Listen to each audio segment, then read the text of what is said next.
We were doing this, and at that time, there was a lot of people. I mean, I've been listening to a lot of stuff because we're going to put this thing out, in October. And I think it was a good idea that we did this now, so we get to see you, we get to sing to you, we get to feel it out. But we're looking for things. We're going to put stuff on this, 30th anniversary thing that, all that live stuff. Oh yeah. We put some of that on further. But we want to put some things that are from the studio. We could hear us talking to each other. You could hear, just like a little window. All the visual stuff got wrecked when Sony moved to their new big building. They just packed things up and shipped it off to someplace and it got wrecked. But we have all the sound things and the things that we did back then we didn't have the video cameras or the iPhones, we didn't have any of that. We had little Sony Walkmans, and and that's how we wrote and did everything. But, when I was listening to all the tapes and stuff, I kept thinking to myself, did I really talk like that? The first thing, of course, I had a friend, Katie Volkin. We used to sit and laugh because every time I made a public appearance, I'd get a card in the mail from this guy who was an elocution expert. He was going to teach me how to talk. I do know how to speak, You have to speak like this in front of your face a little and pronounce everything. That's really boring. So I don't know that I could actually do that for a long time. I mean, if I was a character, I could do that, but not in real life. Anyway, so we were sitting around laughing, and I actually, at one point, got a card in the mail from one of the high schools that I went to. I went to a few. My grade school, I just couldn't find my groove. I was actually thrown out of 2 parochial grade schools. Yeah, Catholic school girl. That's what happens. Also, so high school was interesting.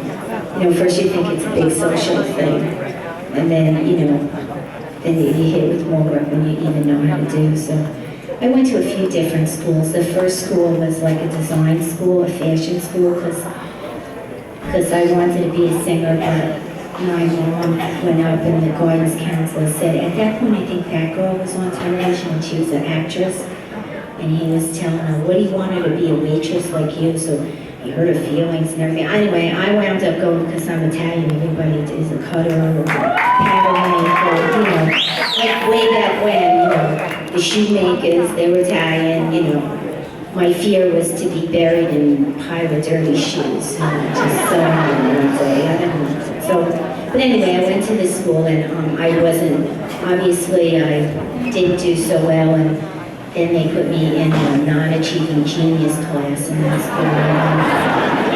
Then I didn't pass that either, so I was just non-achieving. Then I went from school to school, and finally I was expelled, And the school that expelled me sent me a card and said, come on back, So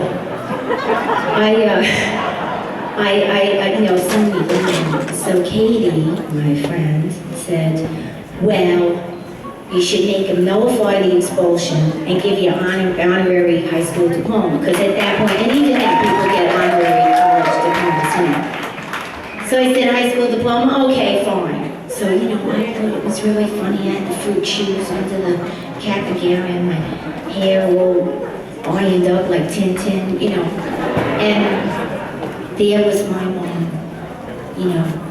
I don't know, I guess you could read the book, but it's true. She was in the audience with a corsage for me. Yeah, and she was crying, so happy. And she had a Polaroid. She always has it. I hired a guy for my wedding to take pictures, and still my mother followed me backwards. She was taking pictures of me going down the aisle.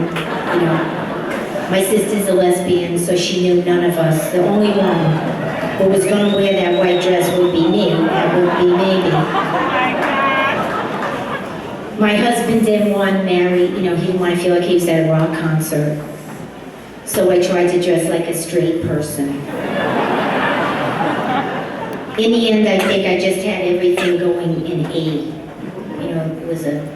It was a flared dress, it was A shape, and the hat had a veil that was A.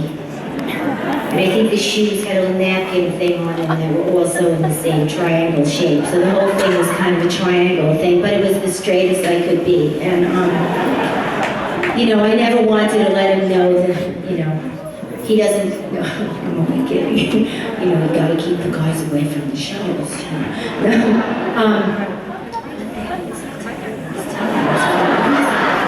Oh, yeah, how could I forget? Easy. So anyway, I did my high school diploma thing. I realized that, it meant a lot to my mother, so I did it. And she had a party for me afterwards. And I went. It was mostly her friends, but I went. And anyway, so I was all upset about the way I talked. And I'm thinking, oh my God, what am I gonna, I'll put this on, but I figured I gave up with that stuff. But I knew that a lot of people, like my peers, were kind of frightened of me a little bit. Not peers, like Madonna, all she ever said is, what color is the hair this time, but then there were the older ones. Like when I did We Are the World, I always tease and say We Are the World, but now remember, Geldorf really gave a lot of his time and energy and really did change things. And I really do believe that music can change the world a little, So I did that whole thing after the American Music Awards. I was very excited. I did a performance art piece. I decided everything would be black and white except my hair and the paint would be the same color. So when you are watching, like I'm thinking, Middle America, turn on your TV set, and all of a sudden everything's black and white except for what somebody's painting. I thought, that's performance art, right? That's at its highest, right? So I did that. All well and good. And all of a sudden we gotta go to do We Are the World, and I couldn't wash my hair. So that meant, I put paint in my hair. So the dandruff was big. And I had this really great, like Italian waiter jacket that my friend Laura Rose got me, and I was wearing it, and I thought, wow, this looks really good, until I saw the dandruff. Because that wasn't good. But then I got there, and of course I'll never get there, and there's, God bless him, Michael Jackson standing there, right? In a similar jacket. Okay? That shit came off immediately. I took it off. And then I put all the beads on thinking that'll dress it up. You saw what happened with those. But meanwhile, I'm there, right? And there's all these famous people. And I get excited when there's all the famous people because honestly, I'm mostly with you guys. I work alone. I don't, you know what I mean? I don't really rub shoulders. I got a few friends that are famous and I'm still a little starstruck, too, But I was there and there was, oh, it was the time I was telling those horrible jokes that weren't funny at all and I thought it was funny. I thought it was hilarious that I would say something to you that wasn't funny and just be hysterical laughing. Not realizing that that might frighten certain people. So I was there, right? And there's Bob Dylan and I'm like, oh! So I woke up like this and literally, he was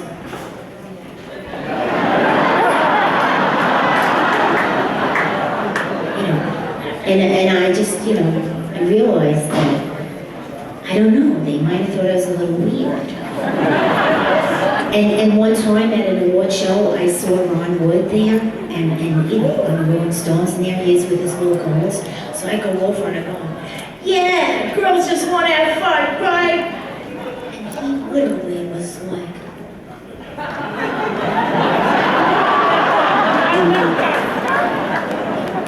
and then I got to meet him recently. It's funny how life is. I got to meet him. We did that whole week thing. I went to France and Kane. The French get very touchy about that stuff. You can't mispronounce anything. Anyway, so I go there and we did a gig. It was a real bucket list. We were all excited. And I I went up to him, I was like, how you doing? You know, schmoozing. Real suave. And I said, you know, funny thing, you know, way back when I actually thought you were frightened of me a little, you know. And he said, I was. Yeah. He said, but I've changed now, and so have you, you know. So when I listened to some of this music, and this was a song that I thought, well, maybe it scared people, because it wasn't the norm. Oh my God, I know what I wanted to tell you. When girls just want to have fun, Kane, I got a letter from the top guy, well actually Dave Wolf did, and he was the big Mucky Muck programmer, right? And he said, girls just want to have fun? That's never going to be a hit. It will never be successful on Top 40, and it will never be successful in album orientation. The girl sings way too hard. So if you want to get together and talk about what you should do for her career, let's have a meeting, which was nice of him. But Dave Wolf had other ideas, God bless him. We went to rest. Right? Anyway, and God bless Captain Moon. But I was listening to this, right? I was listening to this album and I realized, you know, we wanted to make music, and sometimes Rob Hunter would sit there and go, what the hell kind of music is this? And I would say, well, does it make you happy? And he said, yeah. I said, well, then that's what kind of music it is. And we did something that made you laugh, made you cry, made you want to stand up and be part of it. And you know what? I don't know how that happened. I think we were having a good time doing it and I wanted to make something that if you're going to work that hard to succeed, at least make something that will better music and better people, you know? And that's what you should aim for when you do stuff. So, but I did listen to this one song, which is a song I wrote with Jules, Shear, and I realized why people might be like, well, it's a little scary. And it's called I'll Kiss You.